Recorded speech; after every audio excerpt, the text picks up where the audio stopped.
یہ پرانے زمانے کا قصہ ہے۔ ایک تھا گاؤں اور اس گاؤں کے اندر رہتا تھا ایک کسان۔ یہ کسان اولاد سے محروم تھا، بس وہ تھا اور اس کی بیوی تھی۔ کسان اپنے کھیت میں کام کر کے جو کچھ کما لیتا تھا اس سے اچھی خاصی گزر بسر ہو جاتی تھی۔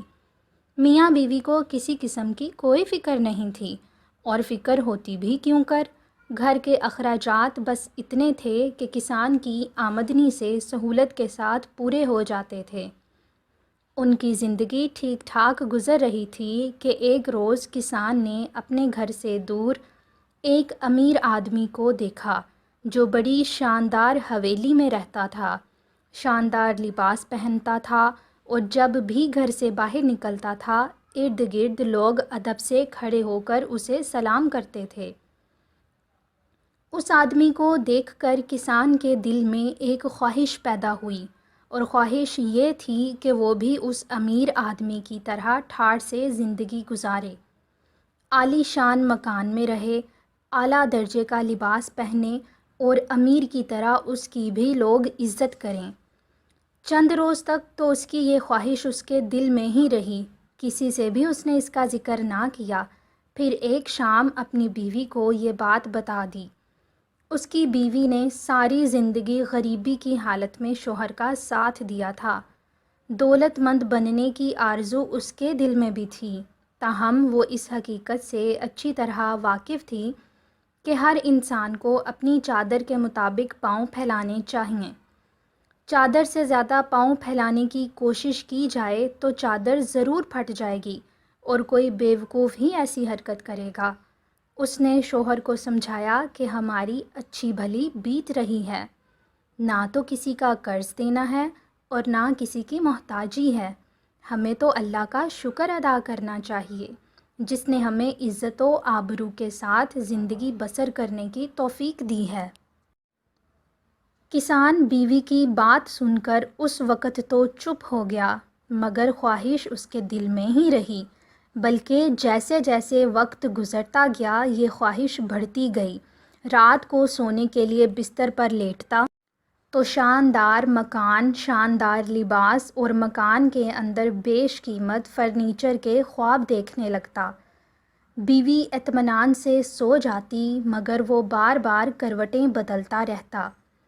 وہ جو کچھ کماتا تھا اس میں زیادہ سے زیادہ یہ ہو سکتا تھا کہ وہ کچھ رقم بچا کر اپنی بیوی کے ساتھ شہر کی سیر کر آئے، یا ذرا بڑھیا لباس پہن لے۔ اس کے علاوہ اور کچھ بھی نہیں ہو سکتا تھا۔ آمدنی میں اتنا اضافہ ہو ہی نہیں سکتا تھا کہ اس کا خواب پورا ہو جائے۔ اس کا نتیجہ یہ ہوا کہ اس کے اندر ایک کشمکش سی برپا رہنے لگی، اور یہ اسی کشمکش کا نتیجہ تھا کہ وہ اپنا کام بے دلی سے کرنے لگا۔ آمدنی میں اضافے کی بجائے کمی آ گئی۔ بیوی کو افسوس ہوا، مگر وہ بیچاری شوہر کو سمجھانے کے علاوہ اور کر بھی کیا سکتی تھی۔ کسان آدمی نیک دل اور نیک چلن تھا، دوسروں کے ساتھ ہمدردانہ برتاؤ کر کے اسے خوشی ہوتی تھی۔ اس کی ان خوبیوں کی وجہ سے لوگ اسے اچھا آدمی سمجھتے تھے اور دل میں اس کی عزت بھی کرتے تھے۔ ایک روز کسان شام کے قریب بازار سے سودا سلف لے کر گھر لوٹ رہا تھا۔ سردی کا موسم تھا، ہلکی ہلکی بارش ہو رہی تھی، تیز ہوا بھی چل رہی تھی۔ اس نے ایک بوڑھے آدمی کو دیکھا کہ ایک تھڑے کے اوپر بیٹھا سردی سے کانپ رہا ہے۔ کسان نے اس بوڑھے کی یہ حالت دیکھی تو دل میں کہا، یہ آدمی ہمدردی کا مستحق ہے، اس کی مدد کرنی چاہیے۔ اور اس نے جب اس بوڑھے سے بات کی تو معلوم ہوا کہ یہ واقعی ہمدردی کا مستحق ہے۔ بہت دور گاؤں میں رہتا ہے، گرم کپڑے اس کے پاس نہیں ہیں اور سفر کافی لمبا ہے، بیچارہ صبح سے بھوکا بھی ہے۔ کسان اسے اپنے گھر لے آیا، اسے کھلایا پلایا، آرام دہ بستر پر لٹایا۔ صبح جب سورج چمک رہا تھا تو مسافر بولا، اے نیک دل انسان، تم نے میری بڑی مدد کی ہے۔ میں اس وقت تو تمہارے احسان کا بدلہ نہیں دے سکتا، البتہ جمعرات کی صبح کو آؤں گا اور تمہیں ایک ایسی چیز دے جاؤں گا کہ تمہاری حالت ہی بدل جائے گی۔ یہ کہہ کر بوڑھا چلا گیا۔ اس کے جانے کے بعد کسان بڑی بے تابی سے جمعرات کا انتظار کرنے لگا۔ جمعرات کی صبح کو ابھی پو پھٹنے میں کچھ دیر تھی کہ کسان کے دروازے پر دستک ہوئی۔ کسان تو جاگ ہی رہا تھا، جھٹ بستر سے اٹھا اور دروازے پر آ گیا۔ اس نے دیکھا کہ دروازے پر وہی بوڑھا کھڑا ہے اور اس کے ہاتھ میں ایک پنجرا ہے جس کے اندر سفید پروں والا ایک کبوتر نظر آ رہا ہے۔ تم نے میرے ساتھ نیکی کی تھی، یہ اس کا بدلہ ہے۔ یہ کبوتر لے کر میں کیا کروں گا؟ کسان کبوتر کو دیکھ کر مایوس ہو گیا۔ وہ بوڑھا بولا، ارے میاں، تم کیا جانو یہ کبوتر کتنا قیمتی ہے؟ سنو، جمعرات کی آدھی رات کو اس کے پر سونے کے ہو جاتے ہیں۔ فوراً اس کے چند پر اتار لینا اور اسے پنجرے سے نکال کر آزاد کر دینا۔ یہ چند پر بیچو گے تو ہزاروں کیا لاکھوں روپے پالو گے۔ شرط یہ ہے کہ آدھی رات کو جاگتے رہنا ہوگا۔ اگر تم نہ جاگے تو اس کے پر پھر ویسے سفید ہو جائیں گے۔ کسان نے کبوتر کی یہ خوبی سنی تو اسے یوں محسوس ہوا جیسے اس کا خواب ایک دم پورا ہو گیا ہے۔ اس نے فوراً ہاتھ بڑھا کر پنجرا لے لیا اور بوڑھے کا بہت بہت شکریہ ادا کیا۔ بوڑھا ایک منٹ بھی نہ ٹھہرا، چلا گیا، مگر جاتے جاتے یہ کہہ گیا، خبردار یہ بات کسی کو بھی معلوم نہ ہو۔ اور کسان نے اس کا عہد کر لیا۔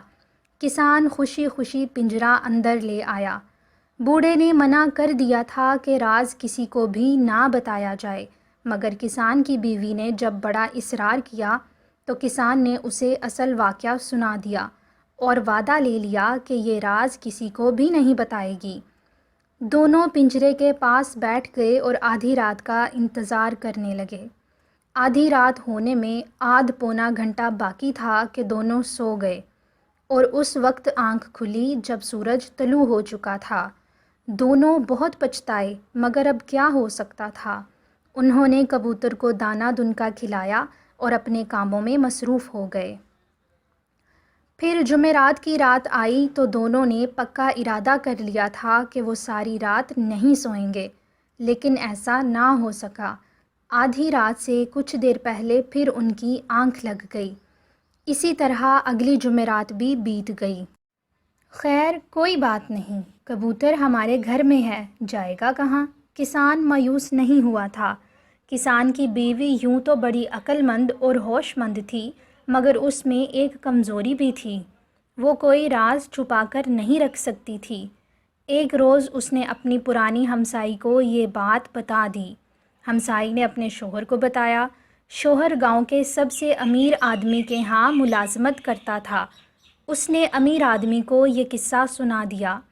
امیر آدمی کے پاس دولت کی کوئی کمی نہیں تھی، مگر تھا بڑا لالچی۔ اس نے یہ سوچا کہ اگر یہ کبوتر مجھے مل جائے تو وارے نیارے ہو جائیں گے۔ اس نے کسان کے ہمسائے اور اپنے ملازم سے کہا، اگر تم کسی طرح وہ پنجرا میرے یہاں لے آؤ تو میں تمہیں انعام سے مالا مال کر دوں گا۔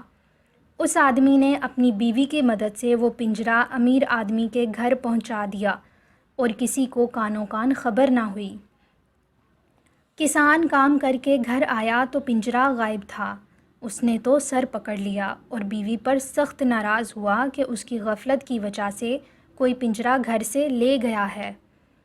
بیوی جانتی تھی کہ اس کبوتر کا راز صرف اپنی ہمسائی سے کہا تھا۔ وہ ہمسائی سے ملی اور رو پیٹ کر اسے مجبور کر دیا کہ اصل حقیقت بتا دے۔ ہمسائی نے پہلے تو اس سے قسمیں لیں کہ وہ کسی کو بھی اس کا نام نہیں بتائے گی، پھر اسے بتا دیا کہ کبوتر گاؤں کے سب سے امیر آدمی کے گھر پہنچ گیا ہے۔ اس زمانے کا دستور یہ تھا کہ کسی کے ساتھ کوئی ناانصافی ہوتی تھی تو وہ قاضی کی عدالت میں پہنچ کر فریاد کرتا تھا اور قاضی اس کے ساتھ پورا انصاف کرتا تھا۔ یہ قاضی شہروں میں رہتے تھے مگر دیہاتوں میں بھی آتے جاتے رہتے تھے۔ کسان کی بیوی نے اپنے شوہر کو بتا دیا کہ کبوتر کا پنجرا چودھری علا دین کی حویلی میں ہے اور اس حویلی میں کوئی بھی نہیں جا سکتا۔ کسان چودھری سے بہت ڈرتا تھا، وہ کیا سارا گاؤں اس سے ڈرتا تھا۔ کون اس کے خلاف شکایت کر سکتا تھا؟ کسان دن بھر سوچتا رہا، پھر اس نے اپنی بیوی کو بھی نہ بتایا کہ وہ کیا سوچ رہا ہے۔ دوسرے دن وہ کسی سے کچھ کہے بغیر شہر چلا گیا اور قاضی کو ساری بات سنا دی۔ قاضی نے کہا، اس وقت تم چلے جاؤ، میں عنقریب تمہارے گاؤں میں آ رہا ہوں، تمہارا کبوتر تمہیں مل جائے گا۔ کسان لوٹ آیا۔ دوسرے دن سارے گاؤں میں یہ خبر پھیل گئی تھی کہ قاضی گاؤں میں آ کر چودھری علاء الدین کے ہاں مہمان ہوا ہے۔ قاضی نے چودھری کے ہاں کبوتر والا پنجرہ دیکھا تو بولا، چودھری صاحب، مجھے تو ایک بزرگ نے بتایا تھا کہ یہ کبوتر اس نے ایک غریب کسان کو دیا تھا، آپ کے ہاں کیوں کر پہنچ گیا؟ چودھری صاحب کے چہرے کا رنگ فک ہو گیا۔ اس نے اپنی طرف سے قاضی کو ہر طرح دھوکہ دینے کی کوشش کی، مگر قاضی کے آگے اس کی کوئی پیش نہ چلی اور وہ سچی بات کرنے پر مجبور ہو گیا۔ یہ پنجرہ فوراً کسان کے حوالے کر دو۔ چودھری تھا حریص، سوچنے لگا میں یہ کبوتر کسان سے خرید ہی کیوں نہ لوں۔ چنانچہ قاضی سے کہنے لگا، قاضی صاحب، میں اگر یہ خریدنا چاہوں تو؟ اگر کسان بیچنے پر راضی ہو اور تم اس کی وہ قیمت ادا کر دو جو وہ مانگتا ہے تو خرید لو۔ قاضی نے کسان کو بلوا لیا۔ چودھری جب کبوتر کی اتنی قیمت دینے پر راضی ہو گیا جس کا کبھی خیال بھی کسان نہیں کر سکتا تھا تو کسان راضی ہو گیا اور رقم لے کر گھر لوٹ آیا۔ دوسری صبح کسان سو ہی رہا تھا کہ اس کے دروازے پر دستک ہوئی۔ دروازہ کھولا تو باہر وہی بوڑھا کھڑا تھا جس نے کسان کو اس نیک سلوک کے بدلے میں کبوتر کا پنجرہ دیا تھا۔ میں نے سنا ہے چودھری نے وہ کبوتر بھاری قیمت ادا کر کے خرید لیا ہے، بوڑھے نے پوچھا۔ جی ہاں، مجھے بہت بھاری قیمت مل گئی ہے، کسان نے جواب دیا۔ بس یہی میں چاہتا تھا، بوڑھے نے ہنستے ہوئے کہا۔ میں کچھ سمجھا نہیں بزرگ۔ بوڑھا پھر ہنسا اور بولا، کبھی کبوتر کے پر سونے کے بھی ہوئے ہیں؟ وہ تو ایک عام کبوتر تھا۔ جو کچھ ہوا ہے میرے منصوبے کے عین مطابق ہوا ہے۔ اب تمہارے پاس کافی روپیہ ہے اور زمین خریدو، محنت کرو، دولت مند بن جاؤ۔ اس وقت تمہاری پرانی خواہش بھی پوری ہو جائے گی۔ وہ کسان کچھ مدت بعد واقعی کافی دولت مند ہو گیا۔ اس نے شاندار مکان خرید لیا، اچھا لباس بنوایا اور شان سے رہنے لگا۔ دوسری طرف چودھری نے مایوس ہو کر کبوتر کو پنجرہ کھول کر اڑا دیا، کیونکہ کئی مہینے گزر گئے تھے اور کسی جمعرات کی رات کو بھی اس کے پر سونے کے نہیں ہوتے تھے۔